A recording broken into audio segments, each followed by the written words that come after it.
सर्वधर्मस्वरूपिणे अवतारवरिष्ठाय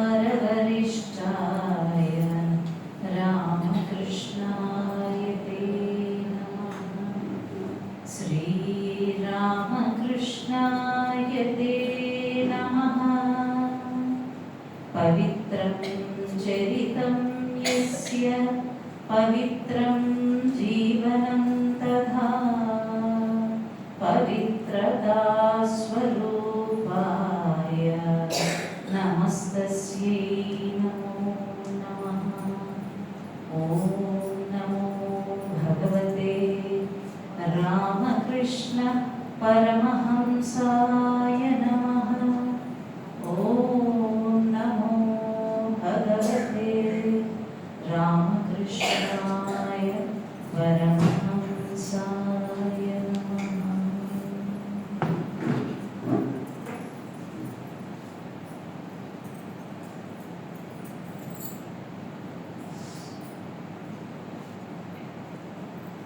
ఈ వారంలో వచ్చినటువంటి ఒక విశేషమైనటువంటి పర్వదినం గురు పౌర్ణమి పర్వదినం. అది కూడా మన సమితిలో చక్కగా నిర్వహించడం జరిగింది. ఇందుకూరు లక్ష్మీపతిరాజు గారి ప్రసంగం చాలా అద్భుతంగా సాగింది.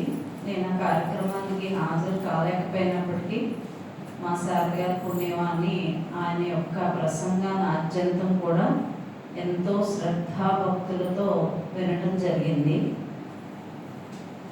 ఆయన గురు పౌర్ణమి యొక్క వైశిష్ట్యాన్ని చాలా శాస్త్ర సమ్మతంగా చక్కని శాస్త్ర ప్రమాణాలతో వివరించడం జరిగింది. ఎందుకంటే మిగిలిన మతాల మాట ఏమో మనకు తెలియదు, కానీ భారతీయులకి విశేషించి హిందువులకి ఏది చేసుకున్నప్పటికీ ఏదైనా కూడా శాస్త్ర ప్రకారం జరగవలసిందే. ఇది ఎవరో చెప్తే అనుకోవచ్చు. సాక్షాత్తు గీతాచార్యుడు భగవద్గీతలో చెప్తాడు, తస్మాత్ శాస్త్ర ప్రమాణంతే కార్య వ్యవస్థితో. ప్రతిదీ కూడా భారతదేశంలో శాస్త్ర మర్యాదలోనే ప్రతిదీ కూడా కొనసాగడం జరుగుతుంది. అయితే అటువంటి శాస్త్రం తెలిసినటువంటి పెద్దలు మన సమీప ప్రాంతంలో లక్ష్మీపతిరాజు గారు లాంటి పెద్దలు ఉండడం నిజంగా మనం చేసుకున్నటువంటి అదృష్టం. ఆయన ఊరు మా నాన్నగారు చిన్నమేరం గ్రామం. అయితే మా చిన్నమేరం గ్రామానికి ఒక ప్రత్యేకత ఉంది. మాకు 40 ఏళ్ళు వస్తే కానీ ఆ ప్రత్యేకత మేము తెలుసుకోలేకపోయాం దురదృష్టవశాత్తు. ఆ విశేషం ఏంటంటే, ఆ ప్రత్యేకత ఏంటంటే, సంవత్సరంలో వచ్చేటటువంటి మార్గశిర మాసం, ధనుర్మాసం అంటారు. ఆ మాసంలో నెలంతా కూడా చక్కగా నగర సంకీర్తన 5 to 6 తెల్లవారుజామున ఆ ఊళ్ళో జరుగుతుంది. ఒక పెద్ద ఆయన సీతారామ పట్టాభిషేకంతో కూడినటువంటి పటాన్ని చేత పట్టుకుని చక్కగా గానం చేసుకుంటా ఊరంతా సంకీర్తన చేస్తారు. అలా పెద్ద ఆయన సంకీర్తన చేసే సమయంలో ఆసక్తి కలిగినటువంటి భక్త బృందం ఆయన వెనకాలే అనుసరిస్తారు. అటువంటి ఒక సాంప్రదాయం చిన్నమేరం గ్రామంలో 60 సంవత్సరాలుగా జరుగుతుందండి. అయితే కొన్ని సంవత్సరాల క్రితం మేము కూడా ఇలా చిన్నప్పుడు చూసాం నగర సంకీర్తన. ఇప్పుడు ఎవరో చేయట్లేదు కదా, ఎంత అందంగా ఉంటుంది నగర సంకీర్తన, చూడాలని చెప్పి వెళ్ళడం జరిగింది. అలా మేము కూడా ఆ బృందంతో కలిపి సంకీర్తన చేస్తూ ఉంటే ఈ లక్ష్మీపతిరాజు గారి ఇంటి దగ్గర ఆడడం జరిగింది. అప్పుడు లక్ష్మీపతిరాజు గారు చక్కగా స్నానం చేసి విభూతి ధారణ చేసి పట్టు వస్త్రాలు కట్టుకొని ప్రతిరోజు ఆయన పని అది. పళ్ళెల్లో పంచోపచారాలకి అవసరమైనటువంటి ద్రవ్యాలను ఒక పళ్ళె నిండా ఆయన నింపుకుని చక్కగా ఒక పద్యం పాడుకుంటా కుమ్మలోంచి వస్తారు. రామాయణం నుంచి కానీ భాగవతం నుంచి కానీ ఏదైనా ఒక పద్యాన్ని పాడుకుంటూ చక్కగా అలా వస్తారు. వచ్చి ఆ రాముడికి పంచోపచారాలతో ఆ పటానికి అక్కడే పూజ చేస్తారు. మేము ఎంత ఆశ్చర్యపోయాము. అబ్బాయి ఎవరబ్బా, అందరూ ఏదో దేవుని చూపించేసి ఏదో కసుపు పువ్వులు అక్కడ పెట్టేసి పళ్ళు నైవేద్యం ఇచ్చేస్తున్నారు, ఇది ఎంత శ్రద్ధగా ఎంత అందంగా పద్యం చదివారు, ఆయన వాక్ ఎంత అందంగా ఉంది, ఎవరో అని చెప్పి ఆ గ్రామంలో ఉన్నటువంటి మిగిలిన వాళ్ళని అడిగితే ఆయన పేరు లక్ష్మీభద్రరాజు గారు అని చెప్తే మేము ఎంత ఆశ్చర్యపోయాము. ఎందుకో తెలుసా, అసలు నామం చేత కానీ రూపం చేత కానీ ఆయన క్షత్రియుడని గుర్తుపట్టడం అసాధ్యం. ఆయన వాక్ అంత స్పష్టత, బ్రాహ్మణ వాక్కులాగా అంత చక్కని స్పష్టత. ఎంత ఆశ్చర్యం వేస్తుందో, ఏంటి ఈయన బ్రాహ్మణుల నుంచి ఆ వాక్ ఏంటి అని ఆశ్చర్యపోయాను. అయితే 50 సంవత్సరాల నుంచి నిర్విరామంగా ఎక్కడ విరామం తీసుకోకుండా ఆ పటం పట్టుకుని నడిచేటటువంటి పెద్ద ఆయన ఆ 50 సంవత్సరాల్లో ఒక్క సంవత్సరం కూడా ఆగకుండా ఆ సంకీర్తన కొనసాగించారు. అది కూడా మాకు చాలా ఆశ్చర్యం అనిపించింది. లక్ష్మీపతిరాజు గారిని ఆ ఊళ్ళో ఆర్ఎస్ మాస్టర్ అని పిలుస్తారు. ఈ పటం పట్టుకుని తిరిగే ఆయన్ని హరిరామ్ మాస్టర్ అని పిలుస్తారు. మాకు ఎంత బాగా నచ్చిందో ఆ సాంప్రదాయం.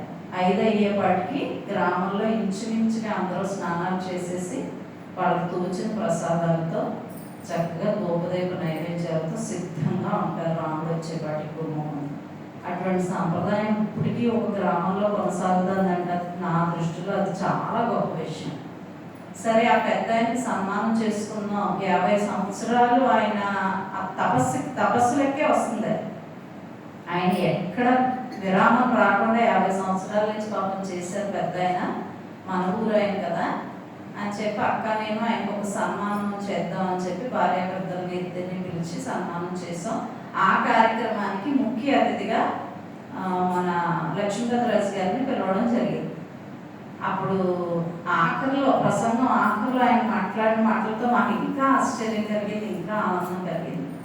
అదేంటంటే, లక్ష్మీపతిరాజు గారు కేవలం పురాణకర్తే కాదు, ఆయన అయోధ్య రామ మందిరం యొక్క ఆ వివాదం సమయంలో ఈ హరిరామ్ మాస్టరు ఆర్ఎస్ మాస్టరు ఇద్దరు కలిపి ఇంట్లో చెప్పి, మేము దేశం కోసం, మన రాముడు కోసం, రామ మందిర వివాదం కోసం మేము ఒక సమితిలాగా మేము వెళ్ళడానికి సిద్ధం అవుతున్నాం. తిరిగి ఇంటికి వస్తే వస్తాం, లేకపోతే రాకపోవచ్చు. అంటే కాల్పులు జరగచ్చు, ఏదైనా జరగచ్చు, ప్రాణాలు ఉండొచ్చు, పోవచ్చు అని సిద్ధపడి వీళ్ళిద్దరూ వెళ్ళిపోవడం జరిగిందని ఇంకా ఎన్నో విషయాలు పంచుకున్నారు. ఎంత సంతోషం ఇస్తుందో. ఎందుకంటే ఆయన గుండెల నిండా దేశభక్తం, ఆయన హృదయం అంతా రాముడిపై భక్తం. అలాగే ఆయన ధర్మ నిరత కూడా అంత గొప్పది. అటువంటి పెద్దలు మన సమీపంలో ఉండడం నిజంగా మన అదృష్టం. ఏది పడితే అది వినడం అనేది భారతీయులకు వర్తించదు. ప్రతిదీ కూడా మన అమ్మ మన ఇష్టాలని మనల్ని అడగకుండానే మనకన్నీ సిద్ధపరిచేస్తుంది. అలాగే వేదమాత మనందరికీ కూడా ఏది శ్రేష్టం అనేది ముందే ఆలోచించి శాస్త్ర రూపంలో మనకన్నీ కూడా ఏర్పాటు చేసేస్తుంది. కాబట్టి మనం కొత్తగా ఏమీ చెయ్యక్కర్లేదు, కానీ శాస్త్రాన్ని అనుసరిస్తే సరిపోతుంది. ఎందుకంటే కలి ప్రభావం ఎక్కువగా ఉండడం చేత శాస్త్రం చాలా వరకు ఎవరు అనుసరించే వాళ్ళు లేరు. కాబట్టి ఇటువంటి పెద్దలు ఉండడం నిజంగా మన అదృష్టం అన్నమాట. అయితే భగవంతుని తెలుసుకోవడానికి కేవలం శాస్త్రం ఉంటే సరిపోతుందా అంటే, శాస్త్రం తెలిస్తే పరమాత్మ యొక్క భగవత్ప్రాప్తి అయిపోతుందా అని అనుకుంటే వేదం చదివిన వాళ్ళందరికీ మోక్షమే రావాలి. కాదు, అనుభవం కూడా ప్రధానం. అలా రామకృష్ణ పరమహంస ఆయన శాస్త్రాధ్యయనం చేయకపోయినప్పటికీ కూడా ఆయన పరిపూర్ణమైనటువంటి అనుభవ స్థితి కలిగిన మహనీయులైన. పైగా ఆయన యొక్క అనుభవం ప్రతిదీ కూడా శాస్త్ర ప్రమాణానికి సరిగ్గా సరిపోయేది. అలా సరిపోబట్టే పెద్ద పెద్ద వేదాంత పండితులు, తర్క పండితులు వీళ్ళందరూ కూడా ఆయన పాదాక్రాంతులు అయిపోయారు. మనం చెప్పుకున్నాం గౌరీ తర్కభూషణ్ అని రకరకాల పేర్లు చెప్పుకున్నాం. ఆయనతో తర్కం చేయడానికి వచ్చి ఆయనకే పాదాక్రాంతులు అయిపోయారు అన్న సంగతి తెలుసుకున్నాం. అలాగే ఆయన గురువుగా వచ్చినటువంటి తోతాపరి కూడా ఆయన నిర్గుణ నిర్వికల్ప సమాధిని బోధించడానికి రామకృష్ణుల వద్దకు వచ్చినప్పటికీ కూడా చివరికి రామకృష్ణుల్నే చివరి దశలో ఆయన అనుసరిస్తారు. దీర్ఘకాలం ఆయన దగ్గర ఉండిపోయి ఆ విధంగా అనుభవం అనేది శాస్త్ర ప్రమాణానికి సరిగ్గా సరిపోవాలన్నమాట. లేకపోతే మన సాధన మనం ఎంచుకున్నటువంటి మార్గము సరి అయినది కాదు అని అర్థం. ఇక్కడ రామకృష్ణులు వారి యొక్క అనుభవాలన్నీ కూడా చక్కగా శాస్త్రానికి బ్రహ్మాండంగా సరిపోతాయి. అలాగే మనకి కూడా మన సాధన ఎలా ఉంది అనేది ఇంకొకళ్ళు నిర్ణయించడానికి కుదరదు. మన అంతరాత్మే మనకు సాక్షి. ఇంకొకళ్ళు వచ్చి మన స్థితిని నిర్ణయించడం కుదరదు. మన లోపల ఉన్నది ఎవరు చూస్తారో తెలియదు కదా. కాబట్టి మన సాధన ఎంతవరకు ఉంది, మన సాధన యొక్క ప్రభావం మన పైన ఎంత ఉంది అనేది నిర్ణయించుకోవడానికి మనకు మనమే సాక్షి. ఇంకా అక్కడ గురువు కూడా ఉండడు. ఆయన చెప్పిన మనం ఎంత ఆచరిస్తున్నాం అనేది మనకు మనమే గమనించుకుంటూ ఉంటారు. అటువంటి రామకృష్ణులు మామూలుగా శాస్త్రం ఏమని చెప్తుందంటే భక్తి జ్ఞాన వైరాగ్యాలతో జీవించమని చెప్తుంది మనందరికీ కూడా. అయితే రామకృష్ణుల యొక్క భక్తి అనంతం, ఆయన యొక్క జ్ఞానం అనంతం, ఆయన భక్తి అసామాన్యం, ఆయన వైరాగ్యం అనిర్వచనీయం. ఆయన జ్ఞానాన్ని చెప్పడం చాలా కష్టం, భక్తి చెప్పడం కాస్త తేలికే, వైరాగ్యాన్ని కూడా వర్ణించవచ్చు. కానీ జ్ఞానాన్ని మాత్రం మాటలతో చెప్పడానికి సాధ్యం కాదు. అందుకని పెద్దలు ఏమంటారంటే ధర్మాన్ని ప్రచారం చేయాలి, ధర్మం ప్రచారం చేయబడాలి, జ్ఞానం విచారణ చేయబడాలి. అంటే మనకు మనమే విచారణ చేసుకునేదాన్ని జ్ఞానం అంటారు. ఒకటి చెప్పేదాన్ని జ్ఞానం అని అంటారు. మనం తెలుసుకున్న దాన్ని జ్ఞానం అంటారు. అంటే జ్ఞానోదయం అయింది అంటారు కదా. అలా ఎవరికి వాళ్ళకే తెలుసుకున్న దాన్నే జ్ఞానం అని అంటారు. చెప్పడానికి జ్ఞానం అనేది మాటల్లో సాధ్యం కాదు. అటువంటివి కూడా రామకృష్ణ పరమహంస చాలా తేలికపాటి ఉపమానాలతో చిన్న చిన్న కథలతో చెప్పేవారు అనమాట. అద్వైతం అన్న విషయాన్ని చెప్పాల్సి వచ్చినప్పుడు రామకృష్ణ పరమహంస ఏం చేసేవారంటే ఒక కథ చెప్పేవారు. రాముడిది హనుమంతుడి మధ్య జరిగినటువంటి సంభాషణ ఆయన ఉపమానంగా చెప్పేవారు అద్వైత సిద్ధాంతం గురించి. రామచంద్రమూర్తి ఒకసారి అడుగుతారంట, హనుమ అసలు నీ హృదయంలో నా గురించిన భావం ఏంటి, నన్ను ఆరాధించే విధానం ఏంటి అని చెప్పి ఆయన అడుగుతారు. అడిగితే అప్పుడు హనుమ చెప్తారంట, ఏమని చెప్తారంటే ఈ దేహం నేను అని అనుకున్నంతసేపు నువ్వు భగవంతుడు, నేను ఈ దేహం నేను అనుకున్నంత కాలం నువ్వు భగవంతుడివి, నేను భక్తుడివి, నువ్వు ప్రభువువి, నేను దాసుడివి, నువ్వు పూజ్యుడివి, నేను పూజారిని. తర్వాత ఈ మనోబుద్ధులు ఇవన్నీ కూడినటువంటి జీవాత్మ నేను అని తెలుసుకున్నప్పుడు నువ్వు అనంతుడివి, నీ యొక్క అంశం నేను. అది దాటి సమాధి స్థితికి వెళ్ళినప్పుడు శుద్ధ ఆత్మస్వరూపుడిని నేను అని తెలుసుకున్న నాడు నువ్వెవరో అదే నేను, నీకు నాకు అభేదం ఇంకా లేదు. అది మాటలతో చెప్పకూడదు, ఎవరికి వాళ్ళకి చెరుకుగడ ఉపమానం చెప్పుకున్నట్టుగా వేదాలు కూడా అలాగే విభజించారు. మనం చెప్పారు కదా లక్ష్మీపతిరాజు గారు, వ్యాస భగవానుడి పేరు అది కాదు, కృష్ణద్వైపాయనుడు ఆయన పేరు. వేదాలను వ్యాసం చేయటం వలన విభజన చేయటం వలన ఆయనకి వేదవ్యాసుడు అని పేరు వచ్చింది. లేకపోతే ఆయన పేరు కృష్ణద్వైపాయనుడు. ఆ వేదాలని చక్కగా అనువుగా దేనికి దానికి చక్కగా 4 వేదాలు చేసి మళ్ళీ అందులో ఉపాంగాలని చెప్పి మళ్ళీ చివరిగా వేదాంతాలని చెప్పి చెప్తారన్నమాట. ముందుదంతా కూడా కర్మకాండ ఉంటుంది. అలా ఉపాంగాలు దాటుకుంటూ వెళ్ళి చివరి భాగం ఏంటంటే వేదాల్లో చివరిది వేదాంతం. ముందు చెప్పలేదు, వేదాలకి అంతము చివరి భాగంలో పెట్టారనమాట. అంటే మనము చెరుకుగడ ఉపమానం ఇంతకు ముందు చెప్పుకున్నాం. 3 ముక్కులు కొట్టగానే 4వ ముక్కుని ప్రత్యేకంగా కొయ్యాల్సిన పని లేదు. అలాగే వేదంలో చెప్పబడినటువంటివన్నీ పాటించగా మిగిలే అనుభవం ఏదైతే ఉందో అది ఆఖరి 4వ చెరుకుగడ లెక్కలోకి వస్తుంది అన్నమాట. ఆ రకంగా కథల ద్వారా కూడా గొప్ప గొప్ప విషయాల్ని చాలా తేలిగ్గా చెప్పేవారు. మరి వైరాగ్యం అయితే అనంతం. రామకృష్ణ పరమహంస ఒక మార్వాడి అతను వచ్చి ఒకసారి రామకృష్ణ పరమహంసకి ఒక 10,000 ఇవ్వబోతారు. అయితే ఆయన ససేమిరా వద్దంటారు. నాకు దాన్ని చూస్తేనే దద్దులు వచ్చేస్తున్నాయి ఒళ్ళంతా, ఈ ధనం నాకు అవసరం లేదు వద్దని ఖండిస్తారు. అయితే అవతల ఆయన మనసొప్పక ఈయనంటే పుచ్చుకోవట్లేదు, ఆడవాళ్ళకి కష్టాలు, ఇంట్లో కష్ట సుఖాలు ఇవన్నీ ఆవిడ తెలుస్తాయి కాబట్టి మనం శారదామం పట్టుకుంటే ఆవిడ చేతికి ఇద్దామని చెప్పి మళ్ళీ ఆవిడ దగ్గరికి వెళ్ళి అమ్మ మీరైనా తీసుకోవాలి, గురుదేవుడు తీసుకోవాలని అంటున్నారు అంటే నేను ఆయనలో సగభాగం కదండి, ఆయన వద్దన్నాక మళ్ళీ నేను తీసుకుంటానా వద్దని అంటారన్నమాట.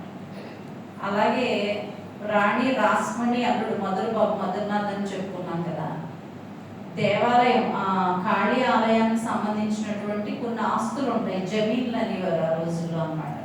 అవన్నీ ఎవరి పేరున రాద్దాము అని అనుకున్నప్పుడు ఎవరైనా ఒక పెద్ద ఆయనకి ఎవరో ఒకరికి రాసేయాలి, ఎవరికి రాద్దాం అని అనుకునేటప్పుడు మధురనాథ్ ఏం చేస్తాడంటే హృదయం పక్కన కూర్చోబెట్టుకుని రామకృష్ణ పరమహంస మొత్తం జమీన్ రాసి ఇచ్చేస్తే ఎలా ఉంటుంది, నేను అలా అనుకుంటున్నాను, నీ అభిప్రాయం ఏంటి అని వాళ్ళిద్దరూ మాట్లాడుకుంటూ ఉంటారు. అలా మాట్లాడుకునేటప్పుడు ఆ పక్క గదిలో రామకృష్ణ పరమహంస ఉంటారు.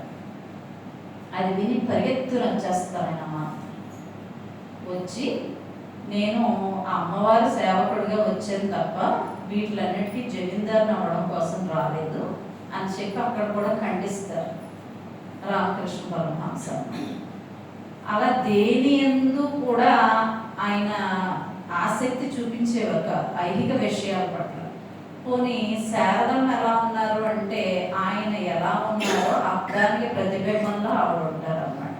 అంటే మనకి మొట్టమొదటి మనం శారదానంద రచించినటువంటి పుస్తకాధారంగా మనం చెప్పుకుంటున్నాం. ఆ శారదానంద సమకాలీకులు, ఆయన కూడా ఒకనొక శిష్యులు కాబట్టి ఆయన నేరుగా శారదమ్మను చూసి ఆయన అనుభవంతో చెప్తారనమాట. శారదాదేవి ఎప్పుడూ కూడా అసంతృప్తి అన్నది ఆవిడ మొహంలో ఎప్పుడు చూడలేదంట. ఆవిడలో నిరుత్సాహం కానీ అసంతృప్తి కానీ ఇవెయ్యి కూడా శారదానంద ఎప్పుడు కూడా శారదాదేవి మొహంలో చూడలేదంట.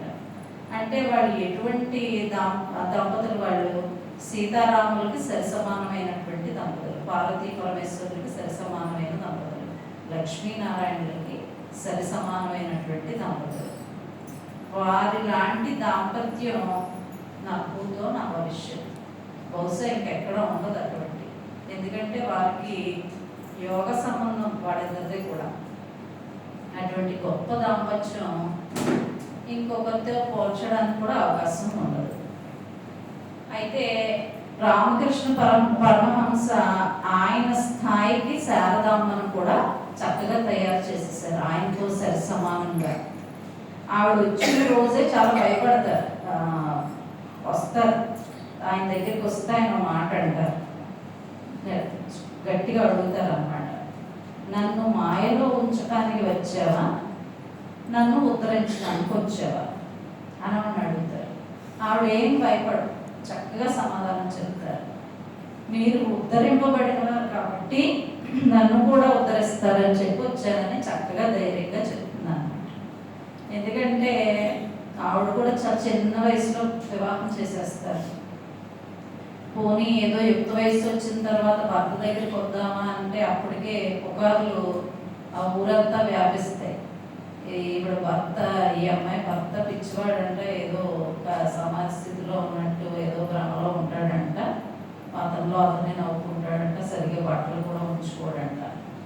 అటువంటి స్థితిలో ఉండి కూడా ఆవిడ భయపడకుండా ఏమాత్రం నేను ఎక్కడ ఉండడం సబబు కాదు, ఇన్నాళ్ళు అంటే ఏదో వయసు రాలేదు కాబట్టి తల్లిదండ్రుల దగ్గర ఉన్నాను, ఇంకా మిగిలిన జీవితం అంతా కూడా ఆయన అనుభక్తిగా నేను ఉండాల్సిందే అని చెప్పి బయలుదేరి వచ్చి ఆయన అడిగిన ప్రశ్నకి అంత ధైర్యంగా ఆవిడ సమాధానం చెప్పిందంటే వాళ్ళిద్దరూ అప్పటికే అమర్చబడినటువంటి పాత్రలు అన్నమాట.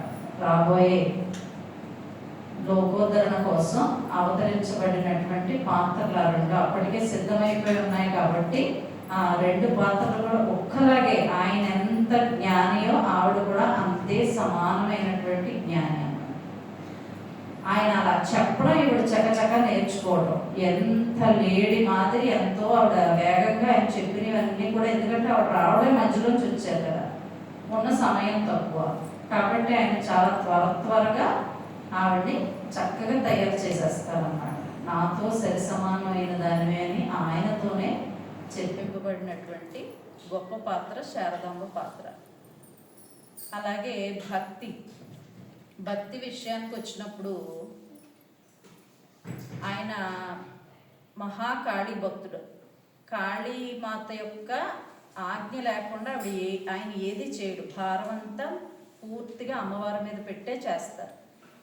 ఒకసారి అంతకుముందు మనం చెప్పుకున్నాం, అన్నగారు రామేశ్వర్ చనిపోతే తల్లికి వృద్ధురాలు కదా, ఆ విషయం చెప్తే ఆవిడ ఎక్కడ కంగారు పడతారో, ఎక్కడ శోకానికి గురవుతారో, ఈ వృద్ధాప్యంలో ఆవిడ ఆరోగ్య పరిస్థితి అంతంత మాత్రంగా ఉందని భయపడ్డప్పుడు ఆయన ముందు వెళ్ళి అమ్మవారికి చెప్పుకుంటారు. తల్లికి చెప్పరు కబురు, ముందు వెళ్ళి అమ్మవారికి చెప్పుకుని, నా తల్లి వృద్ధురాలు, ఆవిడ ఆరోగ్య పరిస్థితి ఏమాత్రం బాగలేదు, మా అన్నగారు పోయిన విషయం చెప్పాలంటే నాకు సంశయంగా ఉంది, నీ మీదే భారం వేస్తున్నానని అమ్మవారికి చెప్పి అప్పుడు తల్లి దగ్గరికి వెళ్తారు.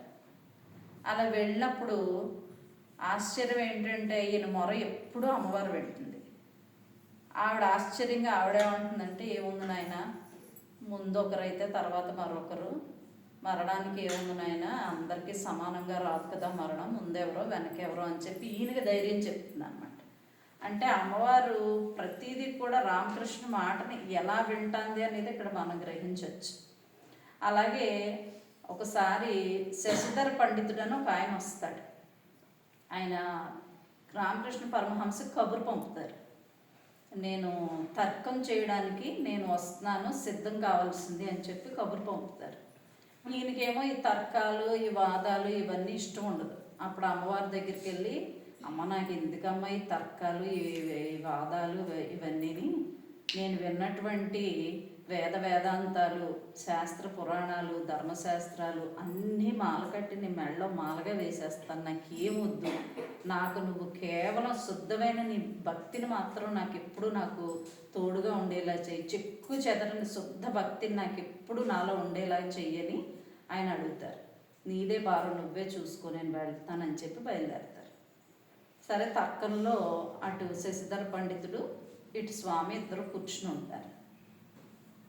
సరే, అక్కడ మొదలవ్వగానే ఈయన అమ్మవారిని తలుచుకోగానే వెంటనే సమాస్థితికి వెళ్ళిపోతారు.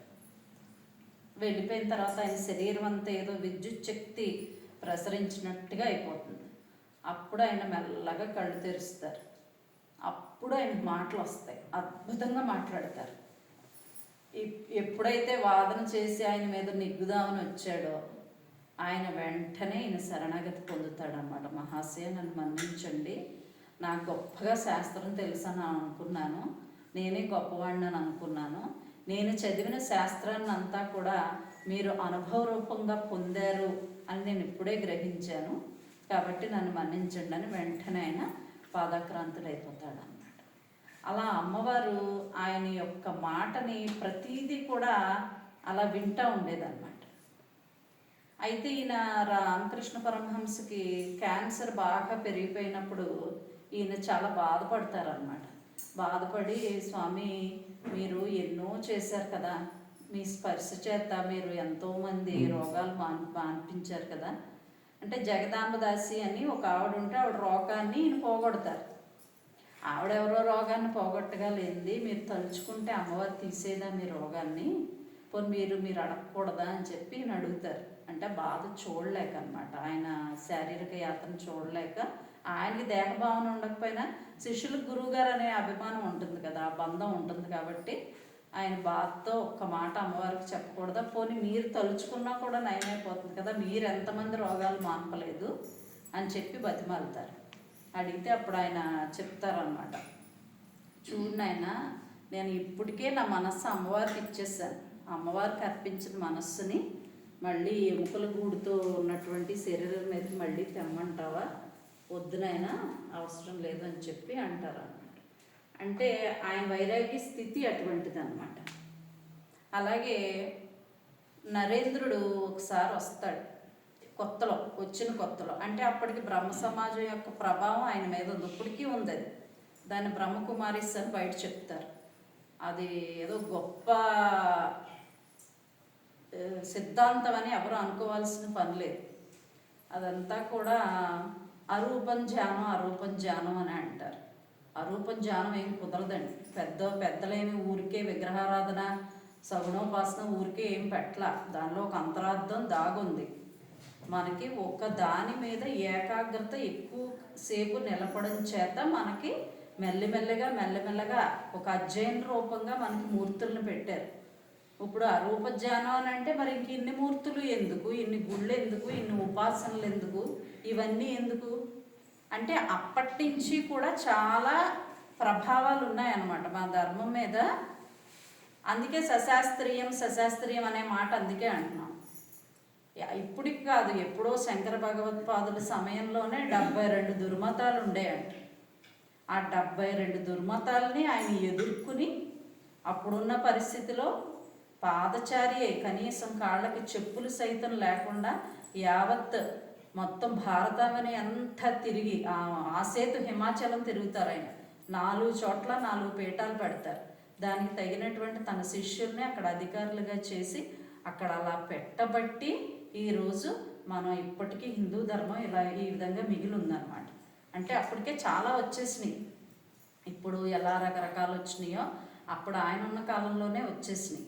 అందుకని ఏమంటారంటే గురు పౌర్ణమి రోజు ఆధ్యాత్మిక గురువులను తలుచుకోవలసినటువంటి రోజు. ఇంకా ఆ రోజు ఆయన చెప్పారు, పొద్దుట లేవగానే వ్యాసుని తలుచుకోవాలని చెప్పారు ఆయన ఆ రోజు. ప్రాతస్మరణీయులు ఎవరు? వ్యాసుడు కానీ శంకర భగవత్పాదులు కానీ పొద్దున్నే లేవగానే కరాగ్రవసతే లక్ష్మి అని దేవతలు స్మరించుకోవడంతో పాటు వాల్మీకి మహర్షిని, శంకర భగవత్పాదుల్ని, వీళ్ళందరినీ వీళ్ళ త్యాగఫలమే. అసలు మన జెండాలో ముందు పైన ఏ రంగు ఉంటుందండి? కాషాయ రంగు ఉంటుంది. ఆ కాషాయానికి సంకేతం ఏంటంటే త్యాగం. వాళ్ళందరి యొక్క మన దేశంలో ఋషుల యొక్క యోగుల యొక్క త్యాగఫలమే ఇప్పటికీ ఈ దేశం ఇలా ఉందన్నమాట. ఎందుకంటే 1000 సంవత్సరాల పాటు నిరవధికంగా దాడులు జరిగినాయి భారతదేశం మీద. 200 మనకు తెలిసి నిన్న మొన్న జరిగింది కాబట్టి బ్రిటిష్ వాళ్ళ వరకు మనకు అవగాహన ఉంటుంది, బ్రిటిష్ వాళ్ళు పరిపాలించారు అని. కానీ అంతకుముందు చాలా రకాలు వచ్చారు. 800 సంవత్సరాల పాటు అలా నిరాటంకంగా దాడులు జరుగుతూనే ఉన్నాయన్నమాట. ఎన్ని జరిగినప్పటికీ ఇంకా చెక్కు చెదరకుండా మొదటి నుంచి ఏదుందో ఇప్పటికీ అలాగే ఉండిపోయిన సంస్కృతి జాతి ఏదైనా ఉందంటే అది కేవలం హిందూ జాతి. అలా ఉండడానికి గల కారణం ఈ భూమికి ఉన్నటువంటి శక్తి అన్నమాట. ఈ భూమి మీద దేవతలే కాదు, ఎంతో తపస్సులైనటువంటి ఋషులు యోగులు సంచరించారు కాబట్టి ఈ భూమికి అంత శక్తి వచ్చింది. ఇంతకుముందే మనం చెప్పుకున్నాం, ఈ భూమిని ఏమంటారంటే వేదభూమి అంటారు, వేదం పుట్టిన భూమిది. అలాగే ఈ భూమిని దేవభూమి అంటారు.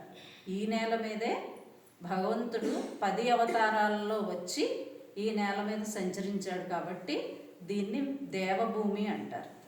అలాగే పుణ్యభూమి, ఎన్ని పుణ్యాలు ఆర్జించడానికి ఇదే సరి అయిన భూమి. అలాగే ఋషి భూమి అని కూడా అంటారు. ఆ ఋషులు అనేవాళ్ళు లేకపోతే భారతదేశం యొక్క గొప్పతనం ఇంక మిగలడానికి ఏమీ లేదు. మొత్తం భారతదేశం అంతా కూడా ఋషి సంప్రదాయం మీద నడుస్తుందండి.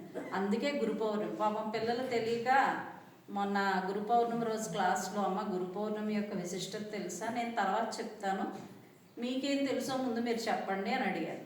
పాపం పిల్లలు కదా, వాళ్ళు చెప్తున్నారు అన్నమాట, టీచర్కి స్టూడెంట్కి మధ్య ఉన్న రిలేషన్కి సంబంధించిందండి అని చెప్పి వాళ్ళ అవగాహనకి ఏదో పాపం వాళ్ళకి తెలిసిందేదో వాళ్ళు చెప్పారు. లేదమ్మా, ఇది టీచర్స్కి సంబంధించింది కాదు, భౌతిక ప్రపంచానికి సంబంధించినటువంటి అధ్యాపకులకు కానీ ఉపాధ్యాయులకు కానీ సంబంధించింది కాదు. ఇది ఆధ్యాత్మిక గురువులను గుర్తు చేసుకునేటటువంటి రోజు. వ్యాస పూర్ణిమ సరే, ఆయన ఆవిర్భవించినటువంటి రోజు సరే, ఆయన పేరు చెప్పుకుని అలా మహర్షులందరినీ గొప్ప గొప్ప ఆధ్యాత్మిక గురువులు ఏ ఏ గురువుల చేత ఈ దేశం ఈ విధంగా నిలబడిందో, ఏ ఏ గురువుల యొక్క త్యాగ ఫలితం చేత ఈ ధర్మం ఇలా నిలబడిందో, ఆయా ఋషులని ఆయా గురువుల్ని స్మరించుకునేటటువంటి రోజు కాబట్టి అది గురు పౌర్ణమి. పిల్లలు సరే, పెద్దోళ్ళకి కూడా తెలీదు ఏంటి గురు పౌర్ణమి అంటే ఏదో గురువుగారు శిష్యులు అని అనుకుంటారు. కాదు, ఈ భూమి ఈ ధర్మం ఇలా నిలబడడానికి కారణం కేవలం ఋషులు, అనేక మంది ఆధ్యాత్మిక గురువుల చేత ఈ ధర్మము ఈ దేశము ఈ విధంగా నిలబడింది. కాబట్టి వాళ్ళని స్మరించుకునే రోజు కాబట్టి అది గురు పౌర్ణమి రోజు. ఖచ్చితంగా వాళ్ళందరినీ స్మరించుకోవాల్సిందే. ముఖ్యంగా ప్రతిరోజు స్మరించుకోవాల్సింది వేదవ్యాసుడు, అలాగే శంకర భగవత్పాదులు. వాళ్ళు చేసినటువంటి అద్భుతమైనటువంటి త్యాగాలు అన్నమాట. రామకృష్ణ పరమహంస మాట, ఈయన మాట ఆవిడ వెండమే కాదు, ఈయన మాటను కూడా టక్మని నిజం చేసేసేది అమ్మవారు. ఒకసారి శిష్యులు గురువులు అందరూ గురువుగారు అందరూ కూర్చుని ఉంటే ఆయన ఊరికే నోటి బాటానికి అనేవారంట, భగవంతుడికి తలుచుకుంటే కానిదేముంది, అమ్మ తలుచుకుంటే ఎర్రని పువ్వులు పూచే మొక్కకు కూడా తెల్లని పువ్వులు పూయించగలదండి. గురువుగారు ఏదో అలా చెప్తారు అనుకున్నారని. మర్నాడు పొద్దుట చూసేటప్పటికి వాకిట్లో నిజంగానే ఎర్ర చెట్లు పూసి ఆ చెట్టుకి 2 పువ్వులు పూసినాయి అంట, తెల్ల పువ్వులుని ఎర్ర పువ్వులు కూడా. శిష్యులు ఆశ్చర్యపోయారు. అలాగే పంచవటి అని అక్కడ ఒక వనం ఉంటుంది, అమ్మవారికి పూజ చేసుకునేటటువంటి ఆ పూజకి సంబంధించిన పువ్వులన్నీ కూడా అక్కడ ఉద్యానవనంలో పెంచుతారు. దానికి రక్షణగా ఉన్నటువంటి ఆ దడి లాంటిది కడతారు కదా, అది ఉండదు. దానివల్ల కొంచెం ఆ ఉద్యానవనం అంతా కూడా ఇబ్బంది పడుతూ ఉంటారు కొంచెం. అందుకని దానికి ఎలా అయినా సరే చుట్టూ దడి కట్టాలని నిర్ణయించుకుంటారు. గురువుగారితో చెప్తే అది ఏమన్నా పెద్ద విశేషం ఏంటి, కాకపోతే కొంచెం సమయం పడుతుంది, 4 రోజులు పడుతుంది, భగవంతుడు తలుచుకుంటే అవ్వకుండా ఉంటుందా, అవుతుందిలే అంటారు. ఆయన ఊరికే మామూలుగా అంటారు. కానీ అమ్మవారు ఆయన నోటి మీద ఆయన అమ్మవారే ఆయనలో ఉంది. ఆయన నాలుక మీద ఏదంటే అది ఎందుకు జరగదు అంటే ఆయన నాలుక మీద కూడా అమ్మవారు ఉన్నట్టే కదా.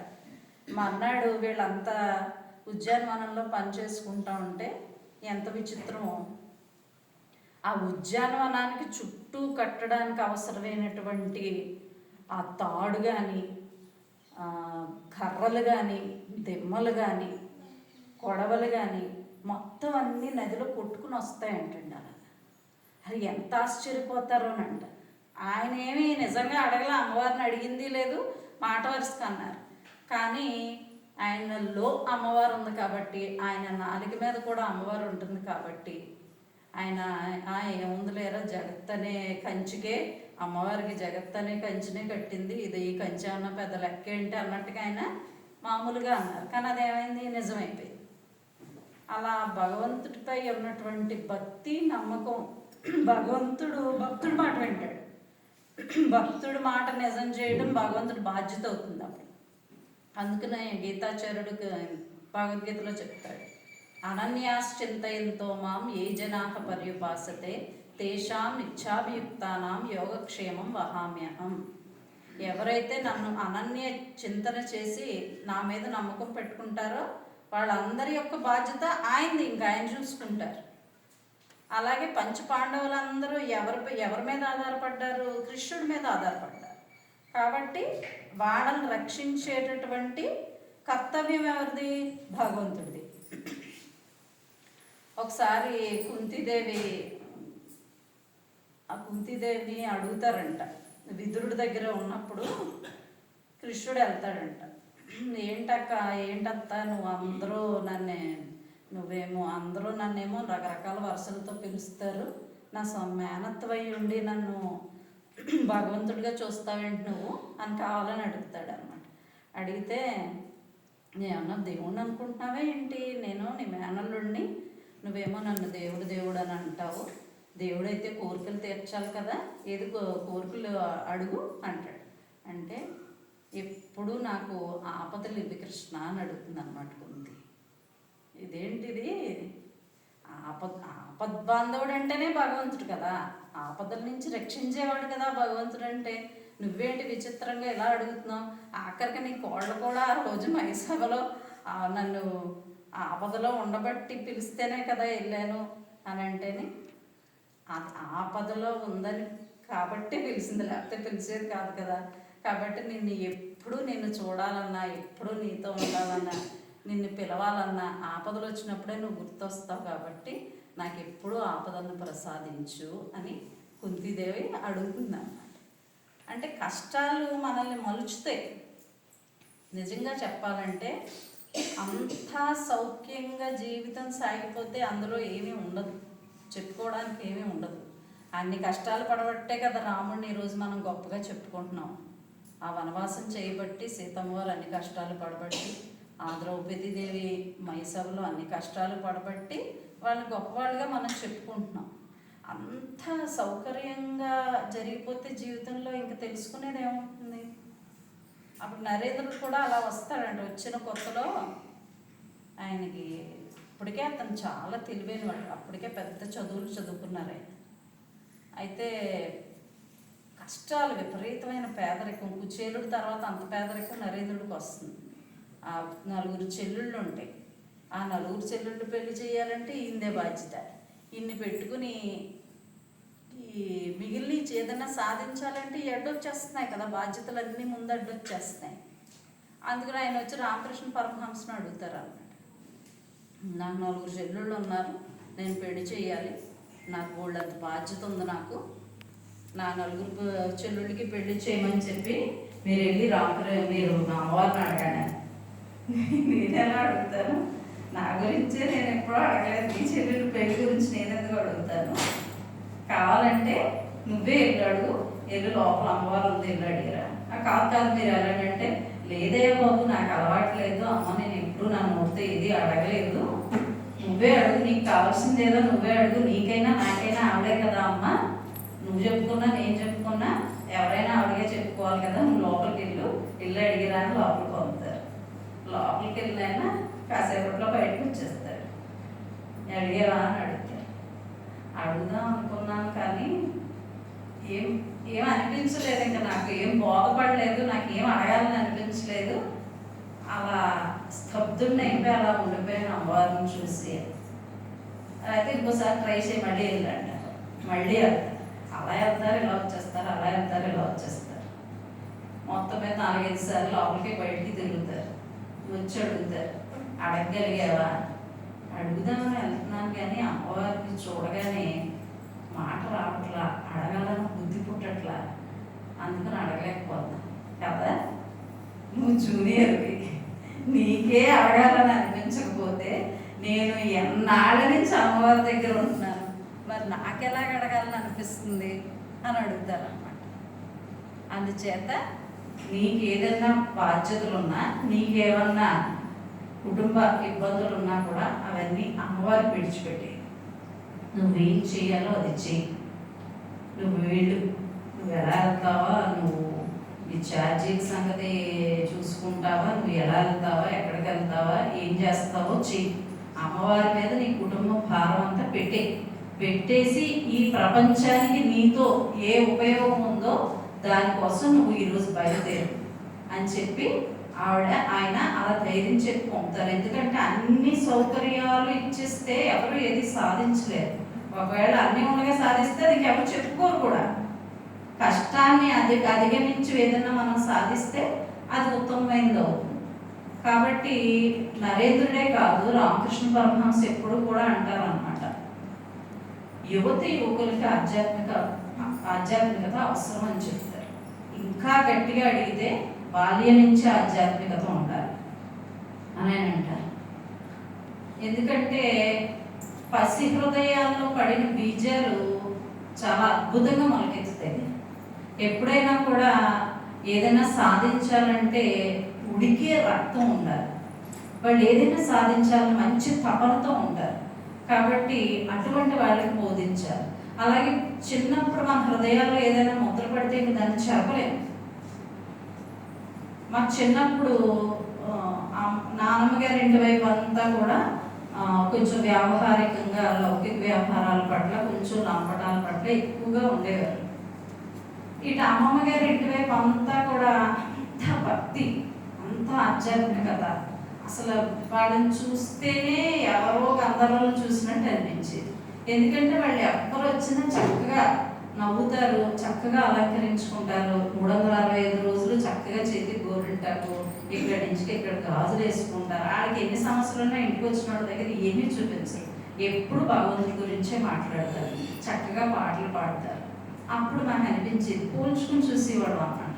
ఇక్కడ అంతా అలజడి, ఇక్కడ అంతా అద్భుతం, ఏదో తెలియని ప్రశాంతత.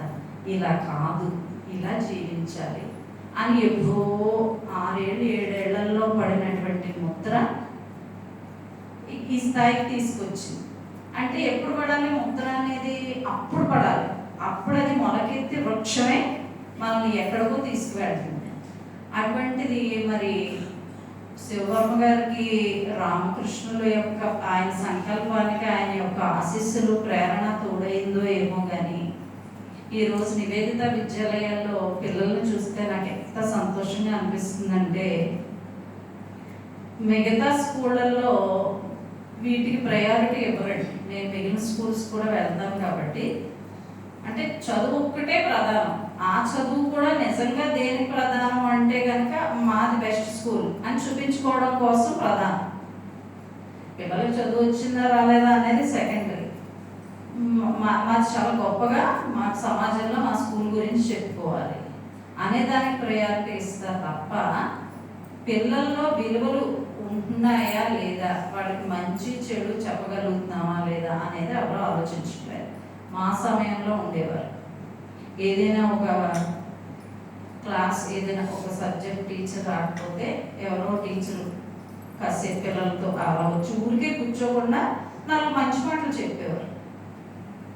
ఎంత మంచి మాటలు చెప్పేవారు.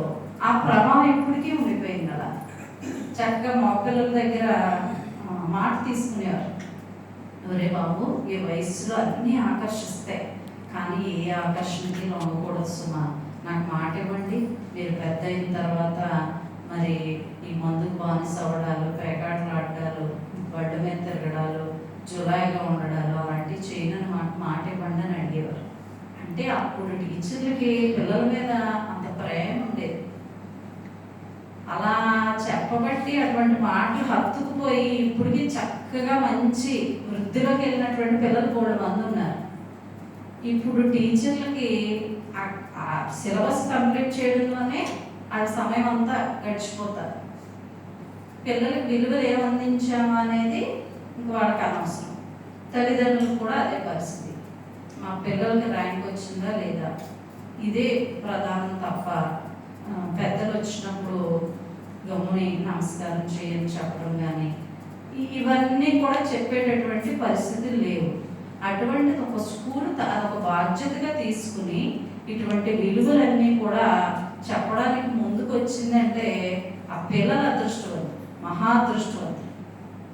కాబట్టి ఇటువంటి ప్రాంగణంలో ప్రవేశించినటువంటి ఆ పిల్లలకి మనకి కూడా ఆ రామకృష్ణులు, శారదామాత, స్వామి వివేకానందుల యొక్క అనుగ్రహం సంపూర్ణంగా కలగాలని కోరుకుంటూ స్వస్తి.